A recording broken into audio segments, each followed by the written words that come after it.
On a reality TV show, I accidentally smashed a priceless antique vase belonging to Sebastian Vance, the elusive heir to the Vance business empire.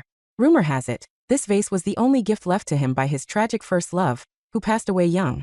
The billionaire cherished it, allegedly polishing it every night before bed, valuing it more than his own life. Now that I've destroyed it, everyone says I'm finished. Sebastian Vance will bury me. I stood there, face full of confusion. What the hell? Wasn't that vase just a defective piece of junk I made in pottery class years ago and tossed at him? And more importantly, damn it, Sebastian. Since when am I dead? 2 years into my acting career, I finally hit the big time. I was trending #1 on every social media platform. The bad news? I was trending because I shattered Sebastian Vance's favorite vase. I was being hate-followed by the entire country. The internet was roasting me alive.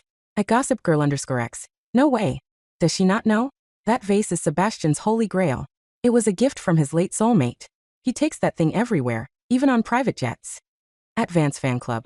A maid once misplaced that vase along with a $1 million emerald necklace. Sebastian didn't care about the necklace, but he almost fired the whole staff over the vase. Chloe Hart is doomed. Apenstaartje reality T. Chloe Hart is toast. Career over. Cancelled. At Just Here for Drama. She deserves it. The producers warned her that the mansion belonged to the Vance family. She's so clumsy and disrespectful. There was no sympathy. Even my rival, Tiffany Stone, jumped on the bandwagon. She posted a picture of a broken ceramic shard with the caption, "Such a beautiful piece of art. What a tragedy. I hope its owner isn't too heartbroken." Crying face. I rolled my eyes so hard it hurt. If she hadn't stuck her foot out and tripped me, I wouldn't have fallen. I wouldn't have touched that vase. She caused this mess, and now she's acting like a saint. My agent, Sarah, was practically crying. "Chloe, what do we do? You've offended the Vance family. You're actually going to be blacklisted." Sebastian was currently overseas on business, so he hadn't reacted yet. But domestic brands were already dropping me. Several contracts I was about to sign pulled a U-turn and went straight to Tiffany Stone, who has the same sweetheart image I was trying to build. Sarah was grinding her teeth. "We're in the same agency. I can't believe she used such a dirty trick to sabotage you.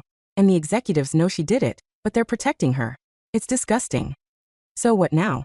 Sarah looked at me, mentally calculating if she could book me a few C-list gigs before I was banned from Hollywood forever. I looked at her, calm as a cucumber. I patted her shoulder. "Relax. It's just a busted vase. Who cares?" Sarah's eyes bulged out of her head. "Chloe, have you lost your mind? That's a priceless artifact. Selling you into indentured servitude wouldn't cover the cost." "Priceless?" I almost laughed. That artifact was a reject from when I first started learning pottery. The base was rough, the lines were uneven, and the firing was patchy. I gave it to Sebastian years ago because I didn't want to throw it away. After we got married, I entered the entertainment industry and was constantly traveling. I hadn't seen the thing in years. I was surprised to see it on the shelf during filming. I just wanted to get a closer look at my amateur work when Tiffany tripped me. Now the whole world was waiting for my execution. But they were going to be disappointed. Sebastian wouldn't do a thing. I am his legally wedded wife. Half the Vance fortune is technically mine. And the vase? I made it.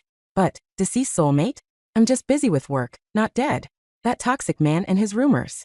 Sarah, I made that thing. I know what it's worth. If it was actually priceless, would I be grinding in Hollywood right now? It broke. Big deal. I have a dozen more in my studio. I'll replace it.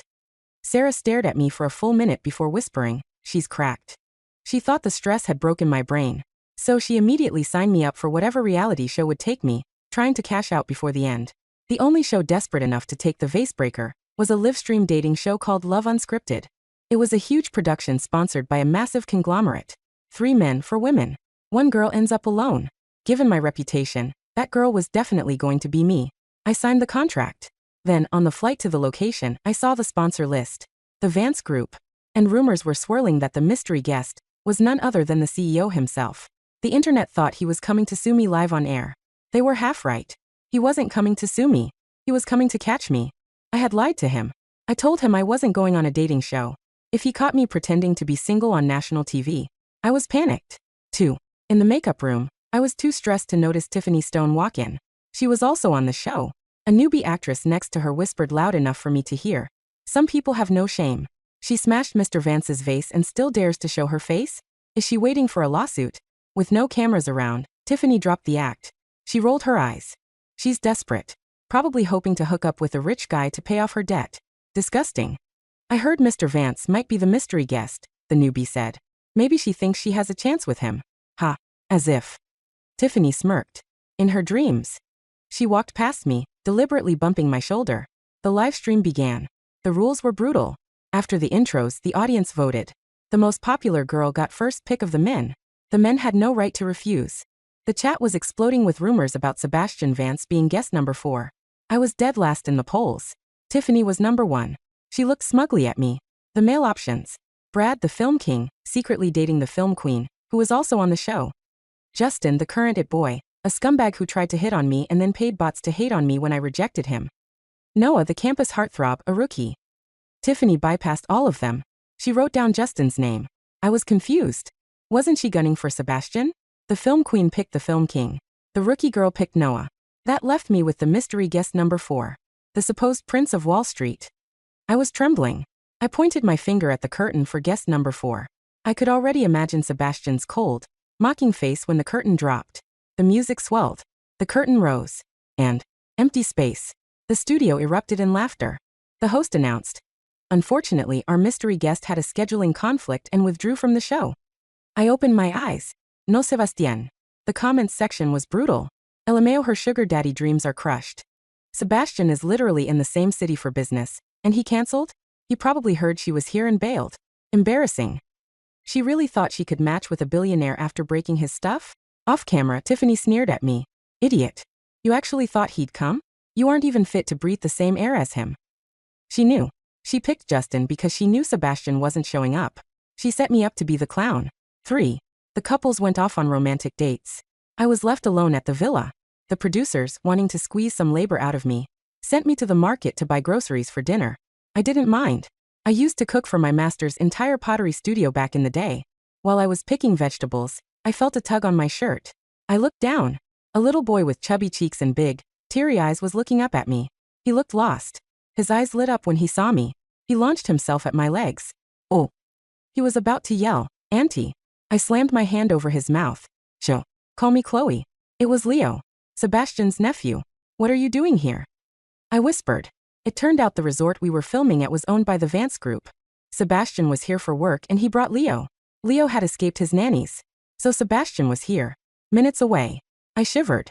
Leo refused to tell me where the bodyguards were, so I had to drag him back to the filming villa. Leo's parents died young. Sebastian and I raised him. He was basically my son. Back at the villa, Leo followed me around the kitchen like a duckling, helping me wash vegetables. Chloe, can I help? Chloe, you're the best cook. His sweet voice melted my heart. When Tiffany returned from her date and saw him, her face twisted. Whose brat is this? Running around the kitchen? No manners. She saw me. Oh, Chloe brought him? Makes sense. Trash attracts trash. My face went cold. Tiffany, watch your mouth. You can't afford to offend this child. This was the heir to the Vance empire. Tiffany laughed. Can't afford it? Please. Is this your illegitimate son with some random sugar daddy? She looked Leo up and down with disgust. No wonder you got resources so fast. You were busy birthing kids for old men. You act innocent, but... I covered Leo's ears. Tiffany Stone, shut up. Making dirty jokes about a child? You are vile. If you say one more word in front of him. I walked over, grabbed a handful of her hair extensions and yanked. I will snatch you bald. Tiffany screamed. 4. The producers decided Leo was ratings gold and made him a special guest. I knew the little traitor had texted Sebastian for permission. So my romantic dating show turned into a babysitting show. The comments were mocking me relentlessly. Chloe is on mommy duty because no man wants her. Is that actually her secret kid? Until the next activity, a pottery workshop. We were visiting the studio of Master Elias Thorne, a living legend in the ceramic world. There was a specific artifact on display, the phantom teapot, a paper-thin porcelain masterpiece. While the cameras were rolling, there was a crash. The teapot lay in pieces on the floor. Leo was standing over it, crying, clutching his elbow. The comments exploded. OMG, that brat broke the masterpiece. Chloe is useless. Can't even watch a kid. Like mother, like son. Destruction runs in their veins. The producers were panicking. This teapot was worth a fortune. I hugged Leo, checking his arm. He was sobbing in pain. Tiffany stood nearby, crossing her arms. Some people never learn. Like I said, no manners. You broke Mr. Vance's vase, and now your wild child broke Master Thorne's teapot. Trying to dump this on the production team? You're finished, Chloe. I was furious. I saw it. Tiffany had stuck her foot out and tripped Leo when the cameras were panning away. It wasn't an accident, I yelled. You tripped him. And that teapot isn't as priceless as you think. We need to take Leo to the hospital. The room gasped. Tiffany looked delighted. Wow. The audacity. You're disrespecting Master Thorne's work? That was a unique piece destined for a museum. How are you going to pay for it? The comments were chanting. Chloe, pay up. Chloe, get out. I looked at the hate-filled screen. Fine. You want me to pay? I'll pay right now. I rolled up my sleeves. I grabbed a lump of raw clay. My hands moved from muscle memory. I centered the clay on the wheel. Within minutes, a perfect, paper-thin form rose from the spinning disc. I grabbed a sculpting tool and carved the intricate phantom lattice pattern into the wet clay with surgical precision. I dipped it in glaze and set it for the rapid-fire kiln. The room was dead silent. Tiffany scoffed. Are you insane? You think your Play-Doh garbage can replace a master's work? You are insulting the art form. Justin chimed in. Yeah, stop embarrassing yourself. It's pathetic. The kiln hummed. It was the only sound in the room besides Tiffany's derisive snorts and the frantic whispers of the production crew. She's actually firing it, Justin muttered, shaking his head. Delusional. I ignored them. My focus was entirely on the pyrometer. Pottery isn't just about shaping clay, it's about controlling fire. When the timer dinged, I put on the heat-resistant gloves. The air shimmered as I opened the kiln door. I pulled out the teapot. It wasn't just a copy. It was perfect. The glaze had settled into a celadone hue that looked like captured moonlight. The lattice work was so delicate it seemed impossible that human hands had carved it. Tiffany walked over, ready to mock it. She reached out a finger to flick the rim. Don't touch it. A booming voice echoed from the doorway. Everyone froze. An old man with wild white hair and a clay-stained apron stormed in. It was Master Elias Thorne himself. He had been watching the live feed from his office. He pushed past Tiffany as if she were a piece of furniture and stared at the teapot. He picked it up with trembling hands. He inspected the base. Then he looked at me. His eyes were wide.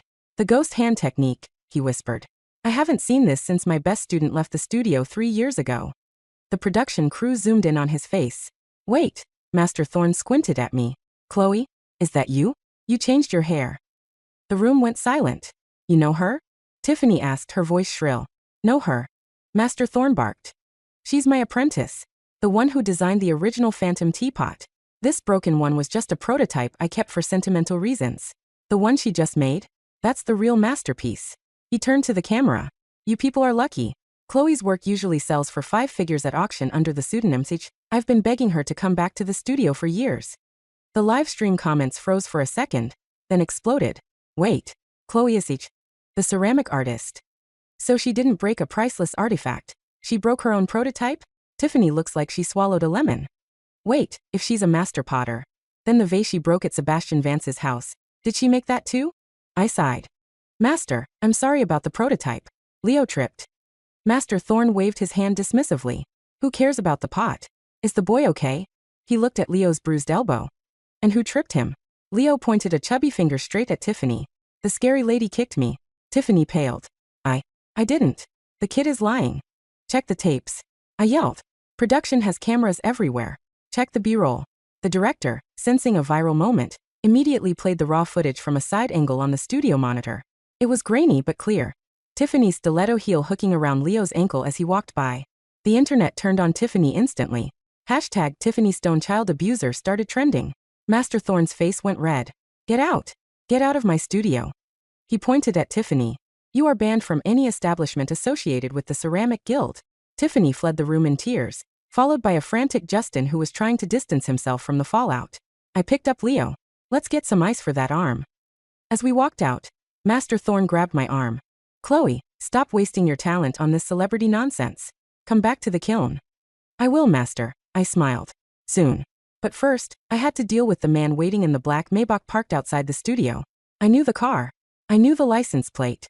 And I definitely knew the driver, Sebastian's head of security, Marcus. Ms. Hart. Marcus nodded as I approached with Leo. The boss would like a word. I looked at the cameras. They were still filming from a distance, but the tinted windows would hide everything. I opened the door and slid in. The interior smelled of sandalwood and cold ambition. Sebastian Vance was sitting there, looking at a tablet. He didn't look up. You're trending again, he said. His voice was deep, smooth, and utterly terrifying. I can explain, I said, clutching Leo. First, you destroy my favorite vase, Sebastian said, finally turning his gaze to me. His eyes were dark, like obsidian. Then you lied to me about going on a dating show. And now, you're exposing our nephew to national television. Leo escaped. I defended myself. And the vase. Sebastian, that was garbage. I made it when I was 20. It was lopsided. It was the first gift you ever gave me, Sebastian said quietly. The air in the car shifted. The coldness dropped a few degrees. You said it was from your tragic first love. I whispered. You are my first love, he said, looking straight at me. And looking at your career choices lately, it is indeed tragic. I felt my face heat up. I'm not dead, Sebastian. To me, you might as well be. You left for 3 months to film a movie and didn't call once. Then you signed up for Love Unscripted? Are you looking for a new husband, Mrs. Vance? It's a contract. I hissed. I needed the money because everyone thinks I owe you millions for the vase. Sebastian sighed. He reached into his pocket and pulled out a small velvet box. He tossed it to me. What is this? Compensation, he said, for the emotional damage of breaking my vase. Wear it. I opened the box. It was a diamond ring. A massive, pink diamond that looked suspiciously like the Rose of the South, that sold at Christie's last week for $20 million. Sebastian, I can't wear this on a dating show. People will think I'm engaged. You are married, he reminded me. Wear it on a chain. Hide it. I don't care. But if I see you flirting with that campus heartthrob, Noah, one more time, I will buy the network and cancel the show mid-broadcast. Is that a threat? It's a promise. He leaned over and kissed Leo on the forehead. Go back to the villa, Leo. Spy on your aunt for me. If a man touches her hand, text me immediately. Yes, Uncle Seb. Leo chirped, saluting. I groaned. You are teaching him to be a stalker. I'm teaching him asset protection, Sebastian smirked. Now get out. I have a meeting. I climbed out of the car, feeling flustered, angry, and strangely reassured. He wasn't going to bury me. He was just being Sebastian. The show had to go on. Tiffany returned, claiming emotional distress caused her to trip Leo, and her PR team was working overtime to spin the narrative. The producers kept her because the drama was bringing in record views. The season finale was a masquerade ball. We were supposed to dance with the male contestants, and at midnight, we would unmask and make our final choice. I was wearing a red silk gown that hugged every curve, my face hidden behind a gold filigree mask. The pink diamond ring was tucked safely inside my bodice, resting against my skin like a hot coal. Tiffany was in white, playing the innocent angel. She had targeted Noah now, since Justin was losing popularity. But something was off. The producers announced a twist. Tonight, the original mystery guest has returned. My heart stopped. A tall figure walked onto the ballroom floor. He was wearing a tuxedo that fit too perfectly to be rented. His mask was black leather. He walked with a predator's grace. He didn't walk toward Tiffany. He didn't walk toward the film queen. He walked straight to me. May I have this dance? He asked. The voice was disguised, but I knew the hand that took mine. I knew the thumb that brushed my pulse point. You're insane, I whispered as he swept me onto the dance floor. You actually came on the show? I had a scheduling conflict, Sebastian murmured in my ear. I resolved it. By buying the network? No. By firing the board of directors. We danced. And it wasn't like the stiff, awkward swaying I did with the other contestants. We moved as one. We had danced at charity galas, at weddings, in our living room at 2 a.m. The audience was going wild. Who is the mystery guest? Their chemistry is insane. Look at his watch. That's a Patek Philippe. This guy is loaded. He's ignoring Tiffany completely. El Mayo. Tiffany noticed. She glided over with Noah, trying to cut in. Excuse me, she purred, batting her eyelashes at Sebastian. I think partners are supposed to rotate. Sebastian looked down at her. No. One word. Cold as ice. Tiffany froze. Excuse me? It's the rules. I make the rules, Sebastian said. He spun me away, leaving Tiffany standing there, humiliated again. But Tiffany wasn't done. She signaled to a waiter. As we twirled past the refreshment table, the waiter stumbled. A tray of red wine went flying toward my dress. Sebastian moved faster than I thought possible. He spun us around, taking the splash entirely on his back. His tuxedo jacket was soaked. Are you okay? He asked, checking my face. I'm fine, but your suit. He shrugged. He took off the jacket and tossed it aside. That's when the camera caught it. His cufflinks. They were unique. Custom-made ceramic cufflinks with a tiny phantom lattice pattern. Master Thorne was watching the stream. He tweeted immediately. At Thorne Ceramics. Those cufflinks. I recognized them. Chloe made those for her husband's anniversary gift last year. The internet detectives went to work. Chloe made them for her husband. The mystery guest is wearing them. The mystery guest is Chloe's husband. Wait, isn't Sebastian Vance known for wearing custom ceramic cufflinks? The chat was scrolling so fast it was a blur. Hashtag Chloe is Mrs. Vance. Tiffany checked her phone. Her face went white. The clock struck midnight. It was time to unmask. The host asked, "Chloe, please make your choice. Who do you want to leave with?" I looked at Brad, Justin, and Noah. Then I looked at the man in the mask standing in front of me. "I choose him," I said, pointing to Sebastian. Tiffany screamed, "He's not even a contestant. He's a guest. You can't pick him. You have to pick someone available." Sebastian reached up and untied his mask. The face that appeared on screen made the entire production crew gasp. It was the face that graced the cover of Forbes and GQ. The face of the man who owned half the city, Sebastian Vance. He looked at Tiffany. "I am available," he said. "Exclusively for my wife." He turned to me, pulled me close, and kissed me. On live television. It wasn't a stage kiss. It was a possessive, claiming, breathless kiss that told the world exactly who I belonged to. When he pulled away, he looked into the camera. "For the record," he said, his voice carrying clearly over the stunned silence. "The vase wasn't priceless because of the materials. It was priceless because Chloe made it. And if anyone tries to sabotage her again, I won't just sue you. I will dismantle your entire livelihood." He looked directly at Tiffany. Tiffany fainted. Or faked it. Probably faked it. The show ended right there. Sebastian literally pulled the plug on the broadcast. He carried me out of the villa, bridal style, past the paparazzi, past the producers begging for one more interview. We got into the Maybach. Leo was asleep in the back seat. "You are so dramatic," I said, leaning my head on his shoulder. "I protected my investment," he said, interlacing his fingers with mine. "So, am I still grounded? You're on probation. No more dating shows. And you owe me a new vase." "I'll make you 10, I promised. "One is enough. As long as it takes you a lifetime to make it." We drove into the night. The next morning, the headlines were wild. Chloe Hart, the secret billionaire wife. Tiffany Stone cancelled. Contract terminated. Pottery sales skyrocket by 500%. My agent, Sarah, called me screaming with joy. "We have offers. Gucci. Chanel. The Louvre wants an exhibit of your pottery." I looked at Sebastian, who was eating breakfast and reading the paper. He looked up and winked. I hung up the phone. "Tell them I'm busy," I told Sarah. "I have a vase to make." Epilogue. 3 years later. The exhibition at the Met was sold out. The centerpiece was a collection titled The Vance Collection. It featured the priceless original lopsided vase, glued back together with gold, kintsugi style, the phantom teapot, and a new piece. A sculpture of a man and a woman dancing, wearing masks. I stood in the corner, watching the crowd admire my work. I was pregnant with our second child. Leo, now a rambunctious 7-year-old, was explaining the firing process to a group of confused tourists. Sebastian wrapped his arms around me from behind. "They love it," he whispered. "They love the scandal," I corrected. "They love the story," he said. "The tragedy that wasn't a tragedy." "Are you still mad about the vase?" I asked.